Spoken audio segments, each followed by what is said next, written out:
Back live with you tonight here on In Focus, and thanks for staying on. The co-chairperson of the National Assembly Constitutional Review Committee has reiterated the view of some that the country's negotiated constitutional settlement preserves the rights of South Africa's white minority to land and property rights. Parliament says the Joint Constitutional Review Committee was mandated to investigate possible amendments to Section 25 of the Constitution on land right. Dr. Mathole Motshekga believes that the land question should be placed at the center of political contestation and that the ruling party should consider a national referendum at its national conference in December so that ordinary South Africans can grapple with what he calls the biggest stumbling block to social and economic transformation. Dr. Mathole Motshekga is with us in the studio today to share his thoughts on what he believes is the question of the survival of the country's democracy, but not only that, of the African National Congress. Give us your thoughts tonight on that conversation on 072-110-5584. Dr. Motshekga, good evening. Thank you very much for your time. Good evening to you. When I'm reading this, at one point, you make your point, but at another point, I get a little stuck here. And my question is, are you trying to make an excuse for the failings of the ANC by saying, well, it's all the other parties that are to blame because they didn't allow us to amend Section 25? The ANC has not failed, and it's not about to fail. But the ANC has a predicament because it opened up the democratic space in 1994. Because its quest was to a revolutionary quest to emancipate people from social and economic bondage. Right. Now, the ANC understood that political freedom is a means towards social and economic freedom.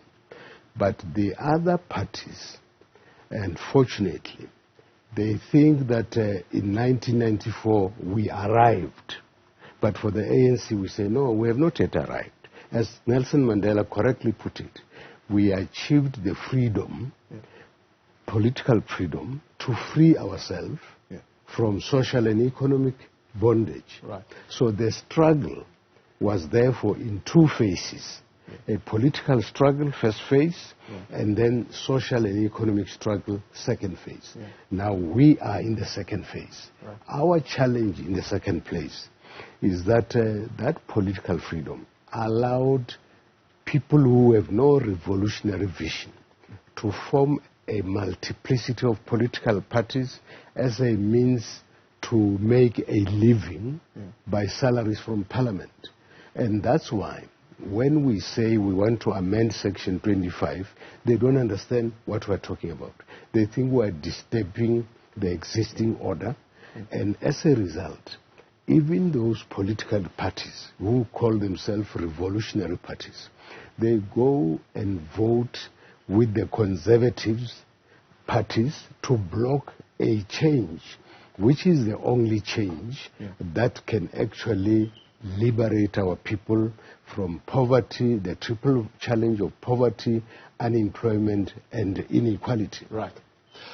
But you agreed to the negotiated settlement. So one would say you were part of the 1994 agreement. I know you're blaming liberals now, and you're blaming liberal forces that prevailed and produced this liberal constitution.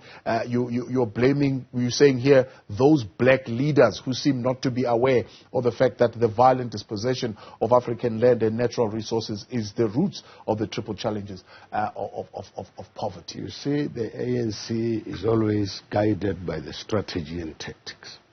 Our strategic objective is to free people from political, social, and economic bondage.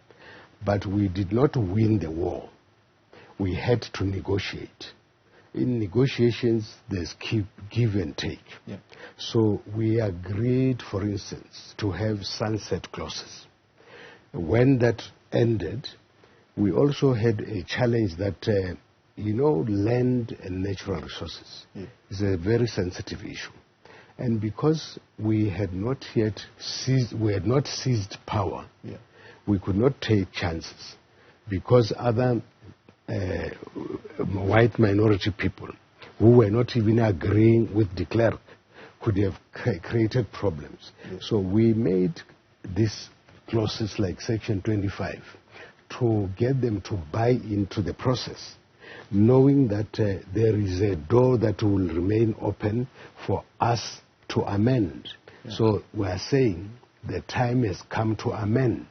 But people who are not driven by this revolutionary quest don't understand what we're talking about. Yeah. That's why they vote against the ANC. Let's say your timing is off. Your timing is very off because you had a two-thirds majority and you didn't use it at the time. Because the ANC is not a reckless organization. We had a two-thirds majority, but we could simply have decided, and then the country erupts into violence and reverse all the gains. So our approach was that let's buy time and consolidate our hold on power, and also in the process educate the general public about the importance of change. And we think we have reached that stage. Unfortunately, these parties, which were formed for the purpose of feeding themselves, don't understand why we want to change Section 25. Because I can tell you, the constitutional guidelines of the ANC of 1988 said, if we don't address the land question, black people and African in particular will remain trapped in poverty. And today we are trapped in poverty, the triple challenge of poverty, unemployment, and inequalities. Yeah. But even more serious, there is moral decay. Because if you look at our people, they are in informal settlements, in overcrowded townships. There is no space for a proper human development. Yeah. And if you look at black business people, they run business on the pavements and in the streets. So it means we have not arrived. That's why we agree with the Premier of Gauteng, Ntatele Sufi, when he says, for as long as our people still find themselves in these informal settlements and the pavements, we have not yet arrived. So the Premier is telling the truth. Do you think the current leadership of the ANC has got a vision and a mission to get the land back? The leadership of the ANC has the vision, because ANC is an organization. It's not individuals. But there may be individuals who are playing other politics with a national question. And they may do that because they would want to discredit some other people in the run-up to the national conference. And we're saying these are national questions. They should not be used to play internal party politics, because the ANC doesn't exist for itself. The ANC belongs to the people of South Africa, and therefore our fights and our differences must not affect the interests of the people of South Africa and their organization, which is the ANC. I mean, we saw now during policy conference, we saw now during the various BGMs, the various provincial conferences, it's all about positions. And I'm quite sure that the highest level of participation, even at this national conference, will be around the elections and people securing their positions in the top six. None of those guys are going to be occupied with this particular. That's why in my paper I say, you have everybody wanting to be in the top six. Does that suggest that those that are in the top six now have failed? I say no. The truth of the matter is that our leadership, starting with the president and this NEC, are having a problem of the legacy of the past, which is summed up by Section 25. So we should be forgetting about positions, who hold what position. I personally think that we have the best president, and he must have the second term. We have the top. Of course, the SG is out. The deputy has passed on. So that we should really make changes where change is necessary. Yeah. Not changes for the sake of change. Yeah. Because, for instance, now we are focusing on who will hold what position. But the people of South Africa who own the ANC are not interested in individuals. Anyway, in the ANC, you can't achieve anything as an individual. We work as a collective, and we criticize and self-criticize to build one another, yeah, so that we can take the organization and the country forward.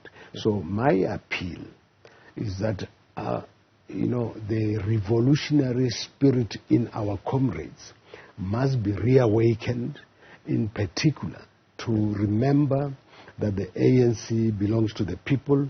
It is a weapon of liberation of our people, yeah, and therefore these fights are not helping anybody.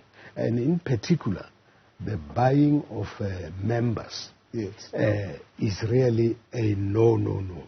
You know, during the Kabye conference, the political prisoners sent a letter to the conference signed by President Nelson Mandela, which said that disunity is a sale of the birthright, and that liberators don't fight amongst themselves. So I'm afraid, I'm tempted to say that some people who are fighting and some people who are throwing stone at others within the ANC are not true liberators, because we must always take the cue from our leaders. Others are arguing that the highest form of liberation duty, you would tell me, as a revolutionary, is to tell the truth. And part of the truth sometimes is to tell the truth to the leaders who have failed and who have done what they're supposed to have done. You see, it's true. That's why we have internal democracy in the run-up to the conference, so that we must assess the leaders, and those that we think are not performing, simply do not vote them back.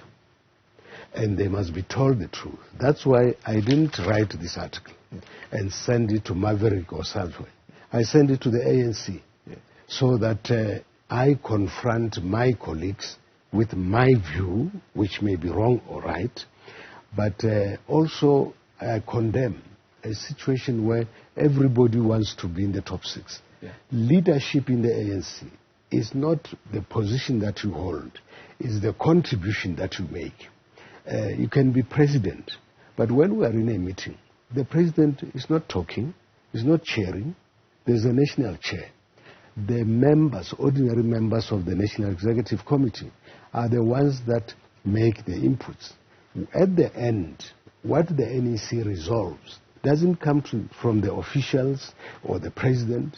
Now, why do you want to? You think leadership means you must be in the top six. So I think that we need to reawaken the revolutionary spirit amongst our colleagues, but this time we are saying also members of the public must watch out for people who want to use the ANC as a stepping stone to riches, and to fame, to blue lights, because the ANC was not created to do that. So you're saying then the ANC must take the debate to society and go and speak to the people, especially you are challenging these aspirant leaders to go and speak to the public on what they have to offer the people as far as this question of land is concerned. But you and I have been speaking for a while now throughout this process of the amendment of Section 25, right up until the point it didn't pass.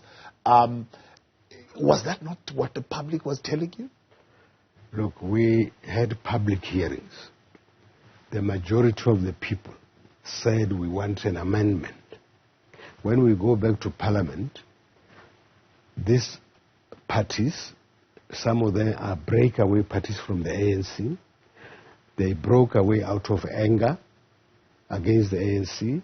Now they want to punish the ANC by voting with the conservatives and the right-wing parties. You couldn't find each other on this question of who the custodian of the land is, and it shouldn't be state. You know, you can't find each other with people who have decided that they want to use this issue to fight you because of some old grievances. Because you can see that's no longer politics. It's a settling of scores of the past. But I'm saying we may have scores to settle amongst ourselves, but the scores must not be settled at the expense of the best interest of the people of South Africa. You're the legal expert. I mean, is it such a vast difference to say nil compensation or no compensation? It's not a vast. You see, we have what we call a judicial review. And now the courts, use rules and things like that. So that differentiation was really to say, let's make sure that we don't leave loopholes for the courts to go and shoot down what we have done. But that is not the crux of the matter, because we are saying we want expropriation of land without compensation, and the question of nil and no is a question of interpretation of statutes, so that should not divide us. Is this the only part of the Constitution that you are concerned about? I mean, I read here you saying if we change this, for example, it will allow you to capacitate state. Why would that be a stumbling block for a capable state? You see, we have to establish a developmental and capable state.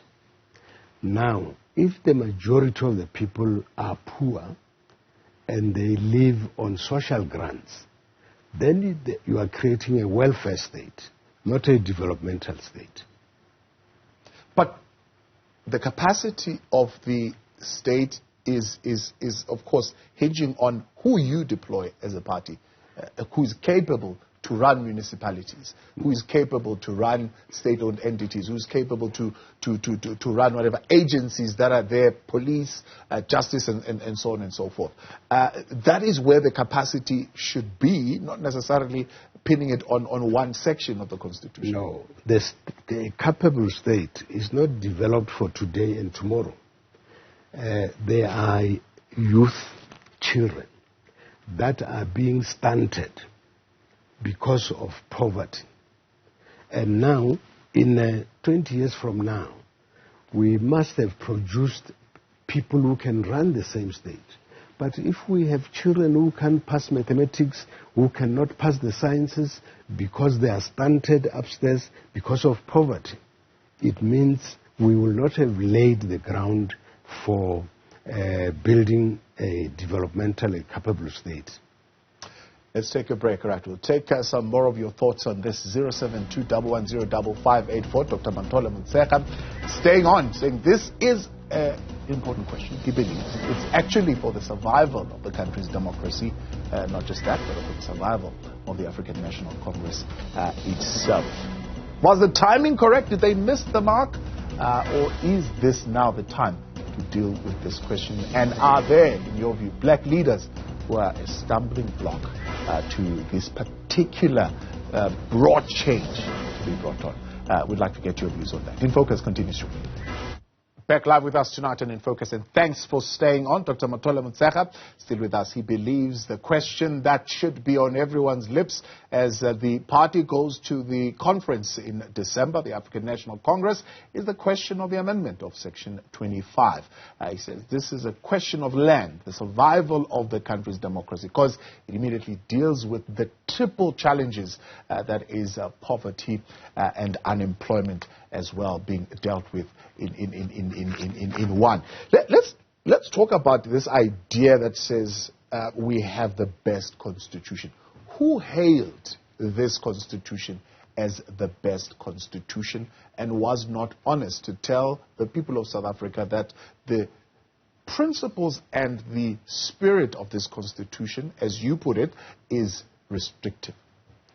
You see, the constitution was truly defined as the best constitution because it took into account the interests of the people of South Africa as a whole and left room for the people of South Africa to change it to address the challenges that are facing us. So it was meant to bring change progressively.